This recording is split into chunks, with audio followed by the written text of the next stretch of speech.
গরম গরম ভাতের সাথে বা সন্ধেবেলা স্ন্যাক্স হিসাবে এরকম কুমড়ো পাতার একটা রেসিপি যদি করা যায় তাহলে মনে হয় আর কিছুই লাগে না। প্রথমে কুমড়ো পাতাগুলোকে ভালো করে ধুয়ে পরিষ্কার করে রেখেছিলাম, তারপর মুসুর ডাল বেটে নিয়েছিলাম, সাথে দুটো কাঁচা লঙ্কা দিয়েছিলাম। মুসুর ডাল বাটাটার সঙ্গে নুন আর হলুদ মিশিয়ে ভালো করে ফেটে নিয়েছিলাম। তারপর একটা কুমড়ো পাতা নিয়ে ওর মধ্যে যেভাবে আমি বানাচ্ছি দেখো, ওই মুসুর ডালটা এক এক পিঠ করে ডাল বাটাটা দিচ্ছি আর একবার করে মুড়ে মুড়ে রাখছি। এইভাবে এই শেপে রাখতে হবে, মানে পুরো পাতাটার মধ্যে চারদিকে যেন মুসুর ডাল বাটাটা লেগে থাকে। এইভাবেই কিন্তু শেপ তৈরি করে নিতে হবে। দেখ, গরম গরম তেলে এটা ভেজে তুলে নিতে হবে। আর ভাজার সময় একটু ওই মিডিয়াম টু লো ফ্লেমে রাখতে হবে, মানে বেশি হাই ফ্লেমে রাখবে না, তাহলে ভেতরটা কাঁচা থাকতে পারে।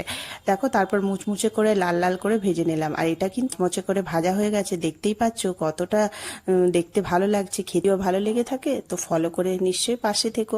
চলো তাহলে আসি।